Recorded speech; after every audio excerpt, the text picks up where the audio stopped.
प्राणों से प्यारे विद्यार्थियों, साथियों, आज हम चर्चा करेंगे अरस्तू के दासता के सिद्धांत के अंतर्गत दास प्रथा की परिसीमाएं या दास प्रथा की मानवीय व्यवस्थाएं।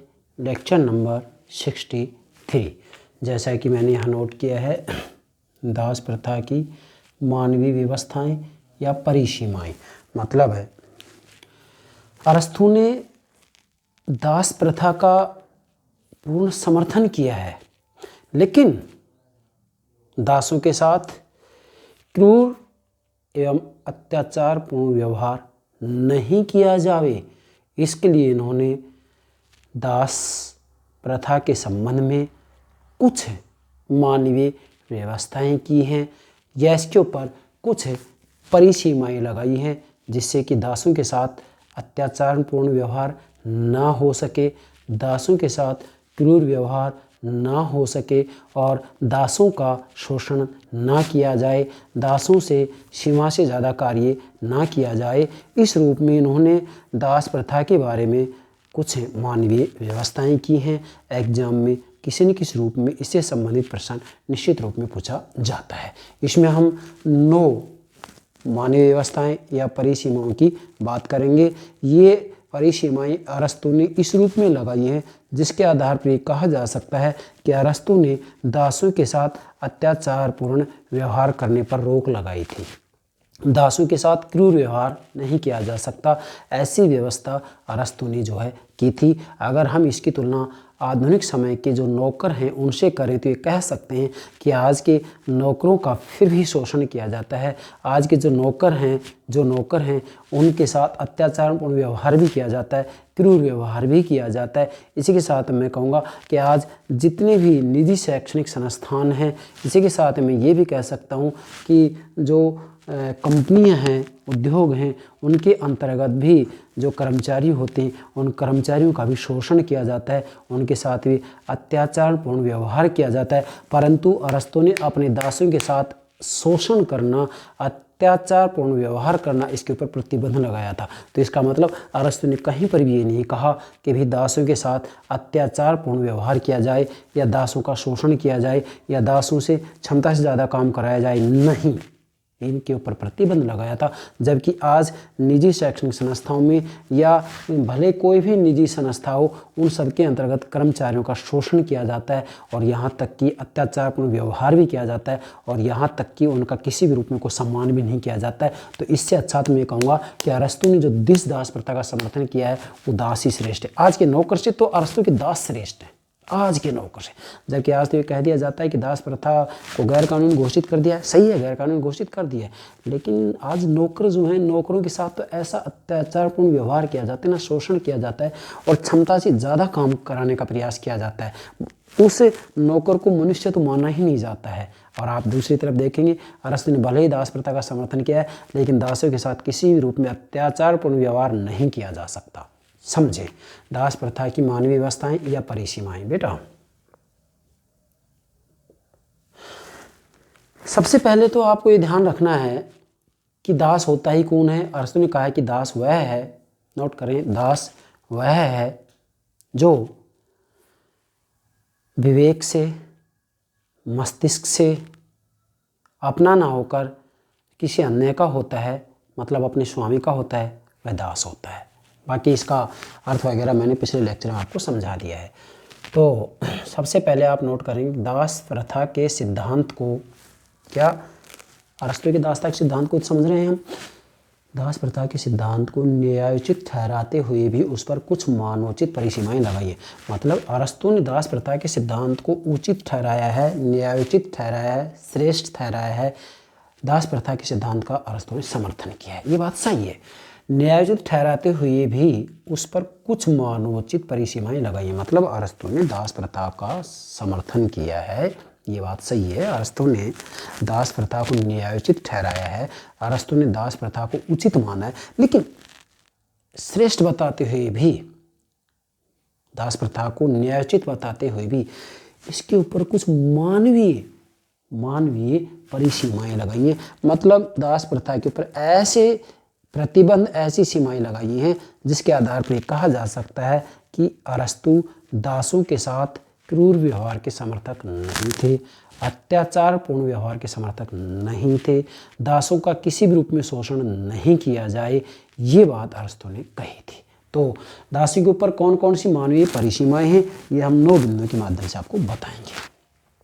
एक विद्वान है रॉस ने बड़ा अच्छा कहा है कि ये व्यवस्थाएं कौन सी, जो ये मानवीय व्यवस्थाएं हैं, ये व्यवस्थाएं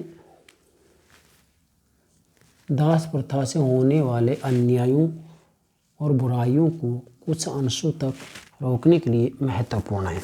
मतलब रॉस कहते हैं कि जो ये मानवीय व्यवस्थाएं हैं जिनकी चर्चा अरस्तु ने की है, तो ये मानवीय व्यवस्थाएं दास प्रथा से होने वाले जो अन्याय हैं, जो बुराइयां हैं, उनको कुछ अंशों तक रोकने के लिए महत्वपूर्ण है। मतलब दास प्रथा के कारण जो अन्याय होते हैं, जो बुराइयां होती हैं, उन अन्यायों और बुराइयों को रोकने में ये परिसीमाएं महत्वपूर्ण भूमिका निभाती हैं।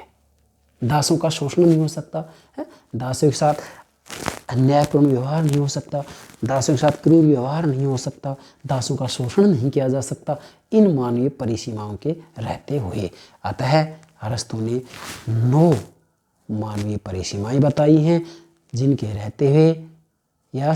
रहते हुए दासों के साथ अत्याचारपूर्ण व्यवहार, अन्यायपूर्ण व्यवहार, क्रूर व्यवहार नहीं हो सकता, उनका शोषण नहीं हो सकता, क्षमता से ज़्यादा उनसे काम नहीं किया जा सकता। नंबर 1 लिखेंगे, अरस्तु के द्वारा, नोट करो आप इसको पूरा, अरस्तु के द्वारा दास प्रथा के ऊपर जो सीमाएं लगाई गई हैं या परिसीमाएं लगाई हैं, ये परिसीमाएं इस प्रकार हैं या निम्न है, या इन परिसीमाओं को हम निम्न बिंदुओं के आधार पर स्पष्ट कर सकते हैं। बेटा एग्जाम में किसी न किसी रूप में अरस्तु ने दास प्रथा के ऊपर जो मानवीय परिसीमाएं लगाई हैं, जो मानवीय व्यवस्थाएं की हैं, इसके संबंध में किसी न किसी रूप में प्रश्न निश्चित रूप में पूछा जाता है। नंबर 1 प्रथम परिसीमा या मानवीय व्यवस्था मीन्स दासों के साथ मानवीय व्यवहार किया जाए, दासों के साथ पशुवत व्यवहार नहीं किया जाए। दास मनुष्य हैं और आज इस समय में तो हम बहुत आगे बढ़ गए। आज तो नौकर के साथ पशुवत व्यवहार किया जाता है। मैंने तो यहाँ तक देखा निजी शैक्षणिक संस्थाओं के अंतर्गत तो एक टीचर को अध्यापक माना ही नहीं जाता है, उसको पशु से भी हे समझा जाता है। तो ऐसी स्थिति में तो मैं कहूँगा अरस्तु का दासता का सिद्धांत फिर भी श्रेष्ठ है। और आज के जो नौकर हैं, जो कर्मचारी प्राइवेट सेक्टर में जो काम करते हैं कर्मचारी, उन बेचारों के साथ तो ऐसा दुर्व्यवहार किया जाता है जिसको कि मैं अपने शब्दों में भी आपके सामने प्रस्तुत नहीं कर सकता। नंबर 1 दासता प्राकृतिक है न कि वर्ष परंपरा पर आधारित। जरा ध्यान दीजिएगा, अरस्तु ने सबसे पहले जो मानवीय व्यवस्था की है उसको समझाते हुए उन्होंने कहा है कि जो दासता है वो प्राकृतिक है, स्वाभाविक है, न कि वंश परंपरा पर आधारित। मतलब दासता प्राकृतिक है। दासता क्या है? प्राकृतिक है, न कि वंश परंपरा पर आधारित है। अब दासता प्राकृतिक है, स्वाभाविक है, तो इसका मतलब ये है कि जो स्वामी है, स्वामी गुणी होता है, दास गुणीहीन होता है।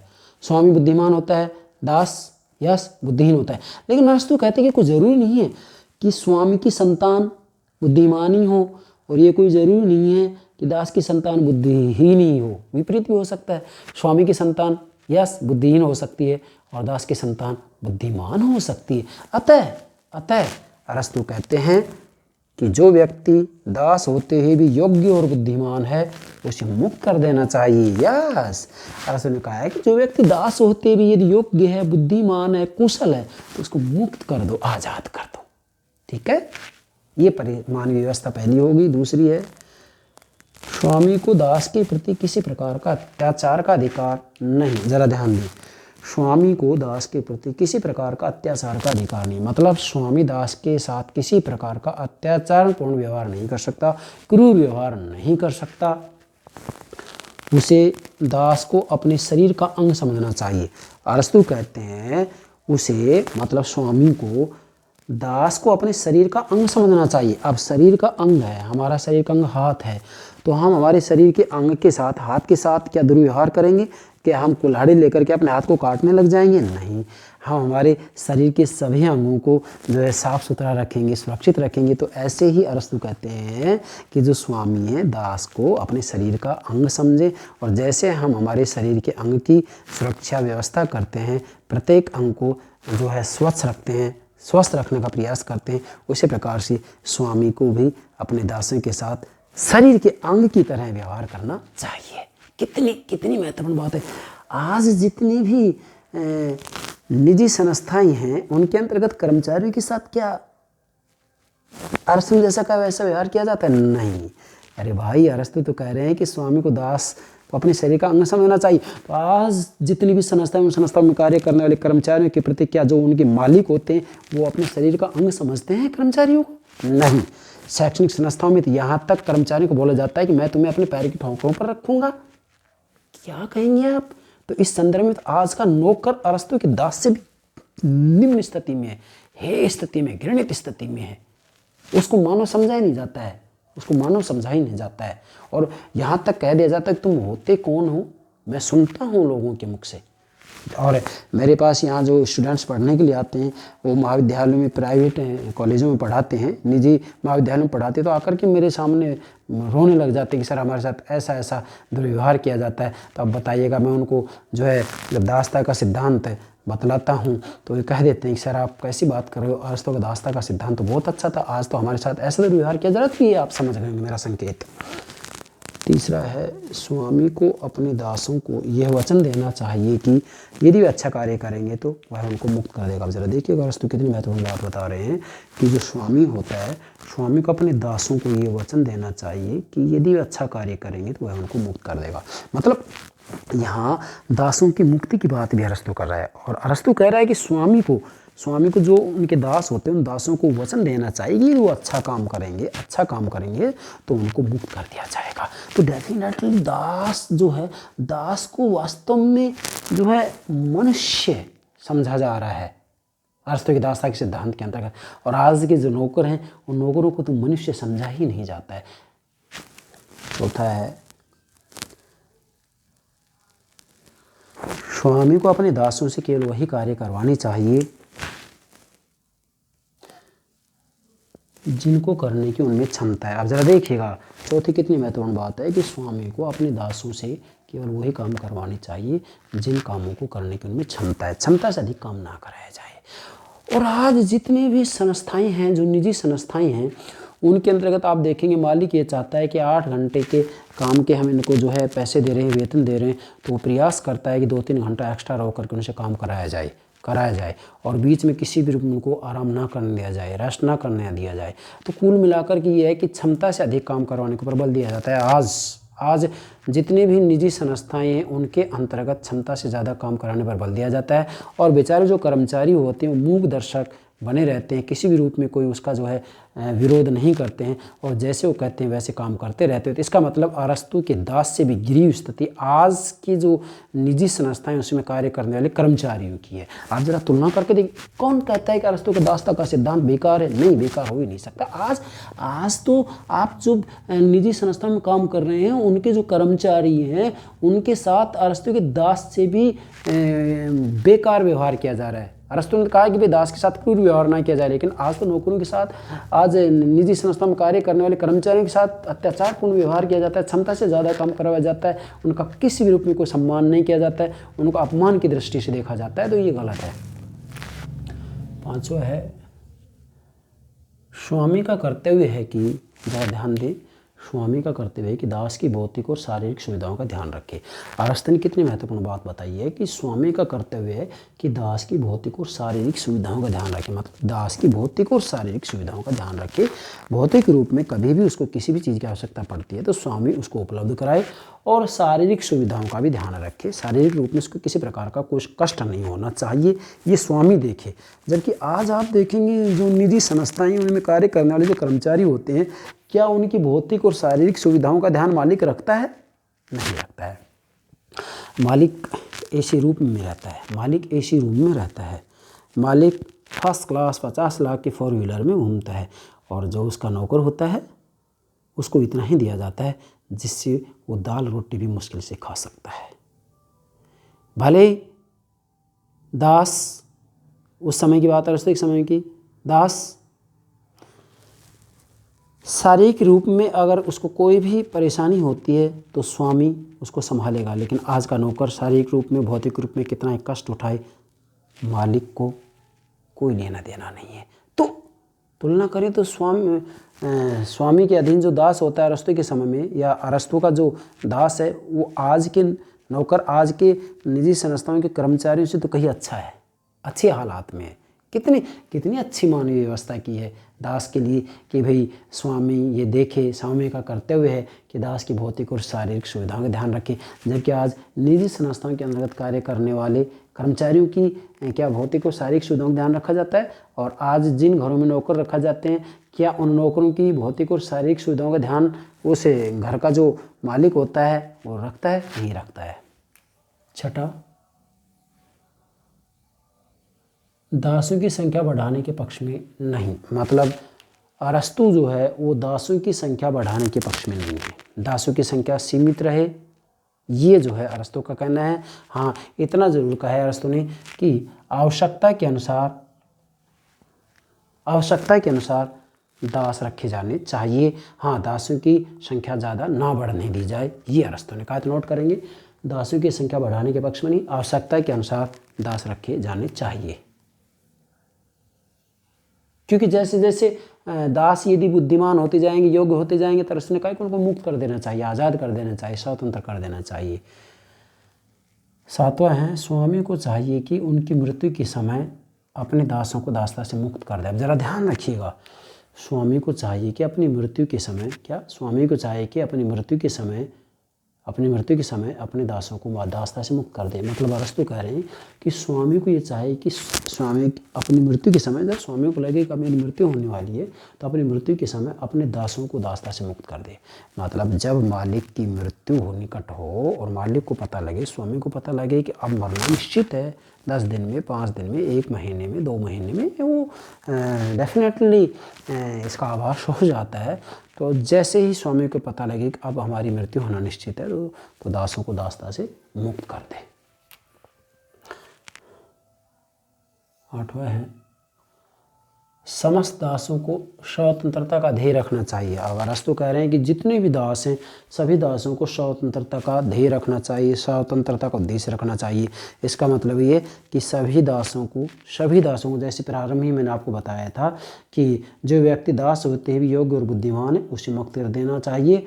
और इसके साथ में जो है ये तीसरे नंबर पर स्वामी को अपने दासों को ये वचन देना चाहिए कि यदि वे अच्छा कार्य करेंगे तो वह उनको मुक्त कर देगा। मतलब अगर वो अच्छा काम करेंगे तो उनको मुक्त कर देगा।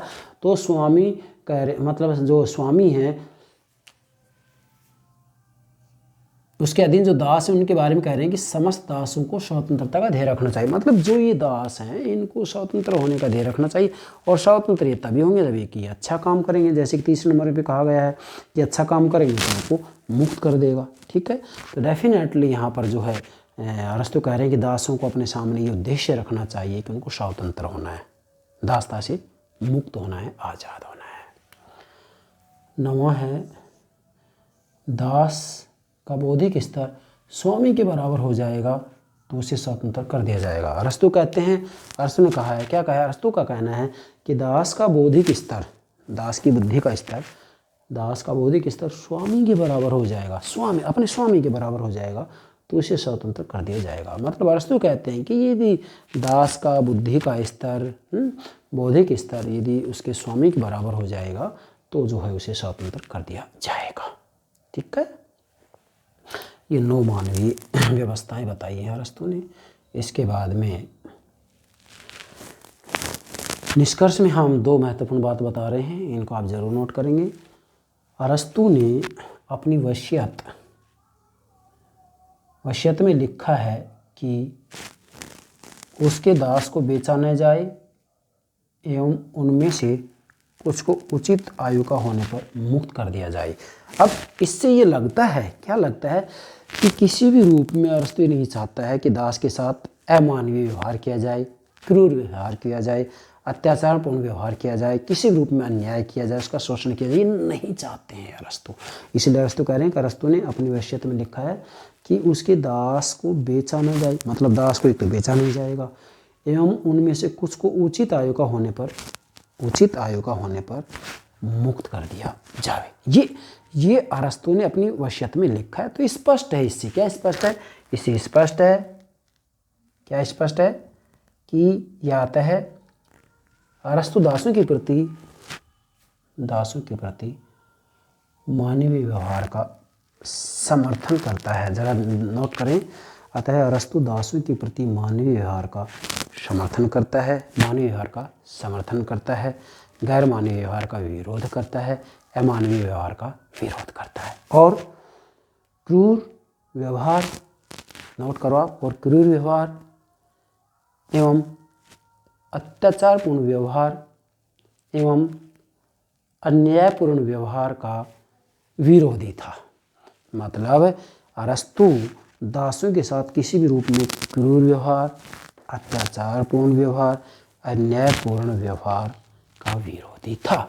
दासों के साथ किसी भी रूप में क्रूर व्यवहार नहीं होगा, अन्याय नहीं होगा, अत्याचार नहीं होगा, उनका शोषण भी नहीं किया जाएगा, और दासों को मनुष्य ही समझा जाएगा, पशु नहीं समझा जाएगा। हालांकि अरस्तु ने स्वयं ने कहा है कि दास एक संपत्ति है, और संपत्ति भी कौन सी है, सजीव निर्जीव, यस सजीव है, और संपत्ति एक उपकरण है। तो ये ज़रूर है कि अरस्तु ने वैसे देखा तो जो है दास को एक उपकरण माना है, जबकि वास्तव में दास एक मनुष्य है, और मनुष्य तो उपकरण हो ही नहीं सकता। तो यहाँ अरस्तु भी अंतर्विरोध में घिरा हुआ है। एक तरफ तो वो कह रहा है कि इसके साथ क्रूर व्यवहार नहीं किया जाएगा, इसको मनुष्य समझा जाएगा, मानवीय व्यवस्थाएं की हैं, लेकिन दूसरी तरफ वो कह रहा है कि जो दास है वो परिवार की संपत्ति है, सजीव संपत्ति है, ये एक उपकरण है।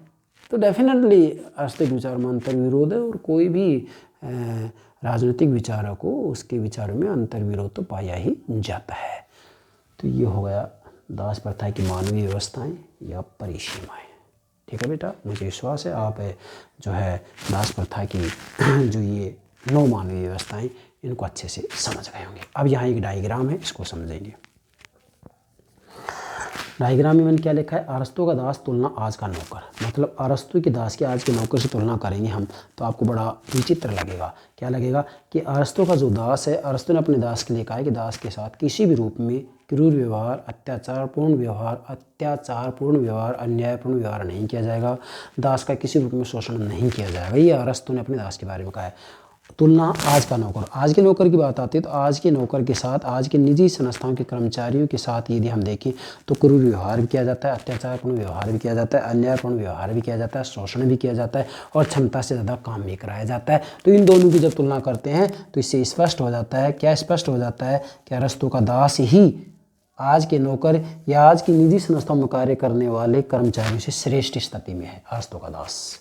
फिर मैंने यहाँ लिखा है, क्या निजी संस्थाओं के जो कर्मचारी होते हैं, निजी संस्थाओं की जो कर्मचारी होती हैं, उनके साथ आज हम देखें तो क्रूर व्यवहार भी किया जाता है, अत्याचारपूर्ण व्यवहार भी किया जाता है, अन्यायपूर्ण व्यवहार भी किया जाता है, शोषण भी किया जाता है, सीमा से ज़्यादा काम भी किया जाता है। तो इससे भी तुलना की जाए तो अरस्तु का दास आज के जो निजी संस्थाएं, उन निजी संस्थाओं में काम करने वाले कर्मचारियों से श्रेष्ठ स्थिति में था।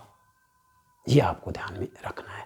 तो मुझे विश्वास है आज की जो है सारी बातें आप अच्छे से समझ गए होंगे। यस बेटा, okay, thank you very much.